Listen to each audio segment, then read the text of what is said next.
اسی طرح میرے عزیزو بنیاد اسلام کی وہی ہے جو آدم علیہ السلام لے کر کے آئے تھے، لیکن ہر زمانے میں انسانوں کی ضرورت کے اعتبار سے ان کے لا چینج ہوتے رہے۔ آدم علیہ السلام کی شریعت میں کچھ مسئلے الگ تھے، نوح علیہ السلام کی شریعت میں کچھ مسئلے الگ تھے، لیکن کسی بھی نبی کی شریعت میں یہ نہیں تھا کہ تم گائے کی پوجا کر سکتے ہو، تم بندر کی پوجا کر سکتے ہو۔ پھر کسی نبی کے اس میں آ گیا ہو کہ نہیں یہ فلاں کی پوجا کر سکتے ہو، نہیں، آدم علیہ السلام سے لے کر میرے نبی تک عبادت صرف اللہ رب العالمین کی، ایک خدا کی عبادت ہوتی رہی، اس میں کوئی فرق نہیں۔ تو اب میں تاریخ اسلام جو بتا رہا ہوں تو فخر سے کہو میرا دین وہی ہے جو دنیا کی شروع سے لے کر آج تک موجود ہے۔ جس دن آدم علیہ السلام روئے زمین پر آئے اسی دن اسلام بھی ساتھ میں آیا ہے، اسلام اسی دن ساتھ میں آیا۔ اب یہاں پر باتیں آتی ہیں کہ وہ دھرم بہت پرانا ہے، یہ دھرم بہت پرانا ہے، ان کو تو یہ تک پتہ ہی نہیں ہے۔ کبھی کہتے ہیں 50 لاکھ سال پرانا ہے، کبھی کہتے ہیں کوئی 40 لاکھ سال پرانا ہے۔ یہ اٹکل پچو ہے، دنیا 1 لاکھ سال پرانی ہے یا نہیں یہ ثابت نہیں کر پائیں گے۔ دنیا کو قائم ہوئے یعنی آدم علیہ السلام کو اس روئے زمین پر آئے ہوئے اور اب تک کتنا سال گزرا، یہ اب تک یہ بتا نہ سکیں گے کہ 1 لاکھ سال گزرے ہیں کہ 2 لاکھ، لیکن اٹکل پچو مارے جاتے ہیں کہ ہمارا جو ماننے والا عقیدہ ہے یہ 50 لاکھ پرانا ہے۔ 50 لاکھ بولو، خیالی تو ہے پورا دھرم، تو 50 لاکھ بولو، 50 کروڑ بولو، سب چلے گا، کوئی مسئلہ ہی نہیں ہے، کیونکہ کہانی ہے، جتنا بھی بول لو چلے گا۔ ریئلٹی کیا ہے، حقیقت کیا ہے، تو پھر آپ کو ہم تاریخ کے حساب سے بتائیں گے میرا دین اس دن سے ہے جس دن آدم علیہ السلام زمین پر تشریف لائے۔ اب ان کے متعلق ایسا نہیں ہے کہ صرف دین اسلام ہی بولتا ہے، عیسائیوں کی کتابوں میں بھی آدم علیہ السلام کا ذکر ہے، یہودیوں کی کتابوں میں بھی آدم علیہ السلام کا ذکر ہے، یہ دنیا کے بڑے بڑے جو مذاہب مانے جاتے ہیں، دین مانے جاتے ہیں، ان سب میں بھی آدم علیہ السلام کا ذکر موجود ہے، اس کا انکار نہیں کر سکتے۔ آج دنیا میں جتنے ریلیجینز پائے جاتے ہیں، یہ میری اسپیشل اسٹڈی رہی ہے پہلے، یہ اور بات ہے کہ تقریباً اب کتابوں سے پڑھنے سے تعلق ختم ہو کر کے بھی 10-12 سال گزر گئے، لیکن ہماری اسپیشل اسٹڈی اسی پر ہوتی تھی، تقابل ادیان، دنیا کے جو بڑے بڑے دین ہیں ان کی خصوصیت کیا ہے، ان کے اندر موجود کیا کیا ہے۔ اس طرح سے اگر میں فرق کر کے بتاؤں تو سب سے زیادہ میجورٹی میں، اگر پوری دنیا میں 100 دین پائے جا رہے ہیں، 100 دین اگر پائے جا رہے ہیں تو اس میں سے 85 سے 90 دین صرف ہندوستان میں ہیں، باقی پوری دنیا میں، یعنی پرسنٹیج کے اعتبار سے سب سے زیادہ الگ الگ دھرم کو ماننے والے یہ صرف بر صغیر میں پائے جاتے ہیں، باقی پوری دنیا ایک طرح ہے، الگ ہے۔ پورے چائنا کا پہلے سے جو دین رہا تھا، کنفوشیوس وہاں پر ایک بہت پرانا دین، عیسیٰ علیہ السلام سے 700 سال پہلے، پھر بدھزم، یہ بھی حضرت عیسیٰ علیہ السلام سے تقریباً 700-800 سال پہلے سے، اور اس کے بعد افریقہ کے کالے لوگوں میں بت پرستی تھی، وثنیہ اس کو کہتے ہیں، ان کے بھی الگ الگ نام ہیں، ان کے ہاں ایک الگ دین پایا جاتا تھا، اور پھر اس کے علاوہ عیسائیوں کا ایک اپنا دین ہے، مذہب ہے، اور پھر یہودیوں کا ایک الگ، جیوز کہلاتے ہیں۔ اس طرح سے یہ پوری دنیا کے ہو گئے، اور پھر ہم ہندوستان میں آتے ہیں تو ہندو، جن کے دھرم کا اصل شبد جو ہے سناتن ہے، ہندو قوم کو یہ کہتے ہیں، حالانکہ ان کے دھرم کا نام نہیں ہے۔ اب اس میں بھی بہت سارے الگ شعبے ہیں۔ جین یہ کہتے ہیں کہ ہم ہندو نہیں ہیں، سناتنی نہیں ہیں۔ سناتن میں بھی جو ہے آریہ سماج ایک الگ ہے، وہ کچھ کتابوں کو نہیں مانتے، یہ کچھ کتابوں کو نہیں مانتے، ان میں فرق ہے الگ الگ۔ لیکن بہرحال ایک تاریخ میں آپ کو بتا رہا ہوں ان ادیان کی، یہ اس لیے میں بتا رہا ہوں کہ ان میں سے ہر ایک کا دعویٰ ہے کہ ہم اسلام سے پرانے ہیں، اس لیے مجھے بتانا پڑ رہا ہے۔ یہودی جیوز یہ کہتے ہیں کہ ہم تو بہت پرانے ہیں، ابراہیم خلیل اللہ علیہ الصلوۃ والتسلیم کے بیٹے حضرت اسحاق علیہ السلام سے لے کر کے یعقوب علیہ السلام کے 12 بیٹے تھے، ان میں بڑے بیٹے کا نام یہودا تھا، وہاں سے یہودی ہیں، ان کی اپنی ایک تاریخ ہے۔ کرسچین جو ہیں عیسائی حضرت عیسیٰ علیہ السلام کے پیروکار ہیں، دنیا میں آج ان کی سب سے زیادہ تعداد مانی جاتی ہے، میجورٹی ہے۔ اور اس کے علاوہ جو سناتنی ہیں، آریہ سماج ہیں، یہ تو تاریخ بتاتے بھی نہیں، یہ یہودی تو تاریخ بتاتے ہیں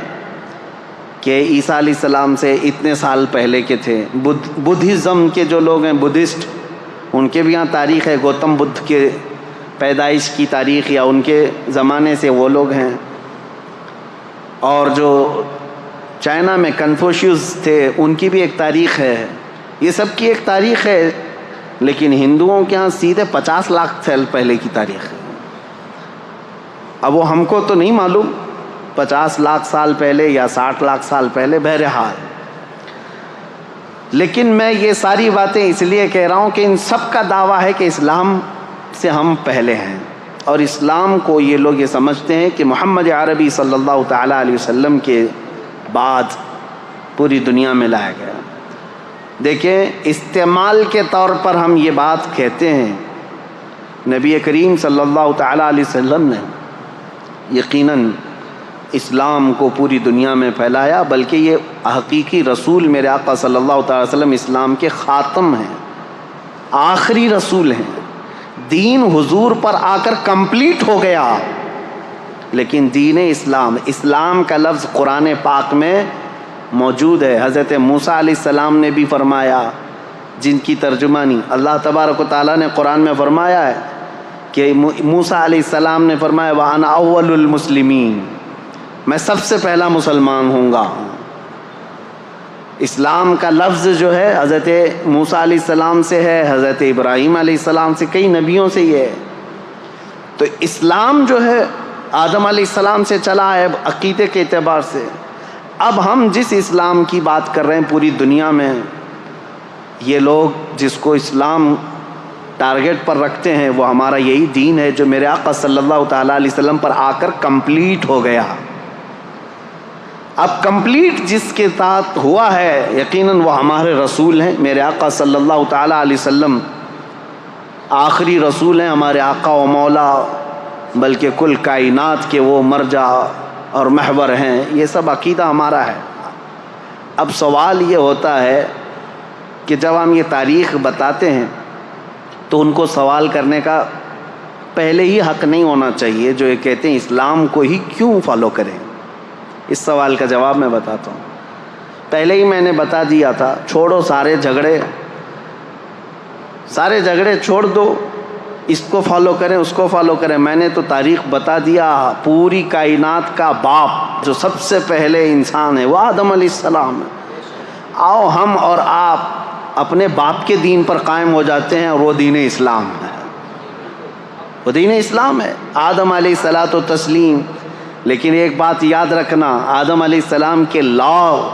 ان کی شریعت اب نہیں ہے، ان کا عقیدہ، ان کی بنیادیں، وہ دین موجود ہے، لیکن ساتھ میں آدم علیہ السلام کو اگر مانتے ہو، چلو آ کر کے اس پر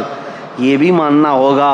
کہ سیدنا آدم علیہ الصلوۃ والتسلیم جنت سے دنیا میں بھیجے گئے تھے، 300 ساڑھے 300 سال روتے رہے اللہ تبارک و تعالیٰ کی بارگاہ میں، اور پھر وہ ایک دن آیا جب اللہ نے ایک کلمہ ان کو القا فرمایا، اور پھر اس کلمے کے ذریعے سے آدم علیہ السلام کی توبہ قبول ہوئی۔ اور حدیثوں میں بعض تفاسیر میں یہ فرمایا گیا، آدم علیہ السلام نے اللہ کریم کی بارگاہ میں یہ پیش کیا تھا، عرض کیا تھا کہ اے مولا، جو تیرا سب سے حبیب نبی ہے محمد، اس کے واسطے وسیلے سے میری دعا قبول فرما۔ رب تعالیٰ نے آدم علیہ الصلوۃ والتسلیم کی دعا قبول فرمائی تھی۔ تو آج یہ بھی تسلیم کرو کہ آدم علیہ السلام کے اگر دین پر ہوں گے تو اس آدم علیہ السلام نے میرے نبی کے وسیلے سے اللہ کی بارگاہ میں دعا کی ہے، تو یقیناً وہ اکمل و اتم رسول ہیں جو اللہ کے محبوب ہیں، اور ان کا دین ہی سچا دین ہے۔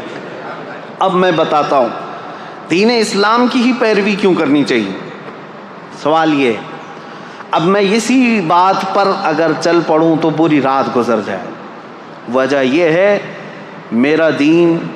جس بات کا اعلان کرتا ہے اس کو امپلیمنٹ کر کے بتاتا ہے۔ دین اسلام میں کسی شعبے میں کمی نہیں ہے۔ اگر کمپیئر کرنے کی بات کریں گے تو کچھ لوگوں کو برا لگے گا، لیکن آپ کا سوال ہے کہ دین اسلام کی ہی کیوں پیروی کریں، کیوں اسی کو فالو کریں، تو پھر مجھے بتانا پڑے گا۔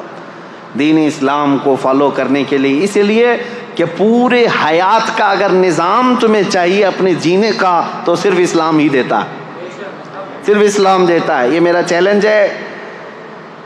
جینے کا سلیقہ صرف اگر تم چاہتے ہو تو جینے کے سلیقے میں یہ صرف یہ نہیں آتا چار دیواری کے اندر جینا،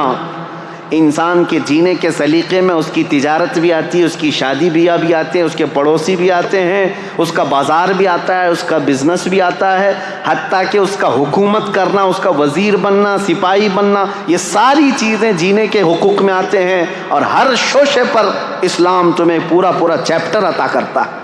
ایک مسئلہ نہیں، پورا پورا چیپٹر ہے۔ تم اگر وقت کے بادشاہ ہو تو بھی اسلام تمہیں پابند بنا کر کے دکھائے گا۔ تم اگر کرسی عدالت پر بیٹھے ہو قاضی تو پورا باب موجود ہے، تمہیں فالو کرنا پڑے گا۔ تم اگر کسی اسکول کے ٹیچر ہو تو اسلام تمہیں اس کے بھی اسلوب بتائے گا۔ آج میرے عزیزو میں آپ کو بتاؤں 1400 سال پہلے جب لا تھے ہی نہیں،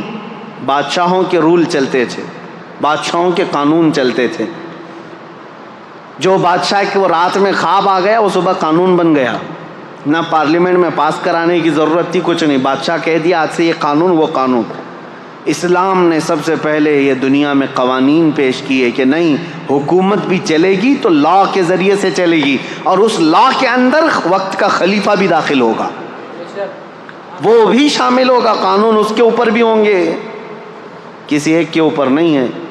کئی مرتبہ ایسا ہوا ہے میرے عزیزو، خلفائے راشدین سے افضل اس امت کے صحابہ میں سے لے کر آخری زمانے تک کوئی نہیں ہے۔ نبیوں کے بعد خلفائے راشدین سب سے افضل لوگ ہیں، لیکن کئی مرتبہ ایسا ہوا ہے کہ حضرت عمر فاروق رضی اللہ تعالیٰ، حضرت علی کرم اللہ وجہہ الکریم عدالت میں حاضر ہوئے قاضی کے سامنے، وہ خلیفہ ہوتے ہوئے بھی، خلیفہ ہوتے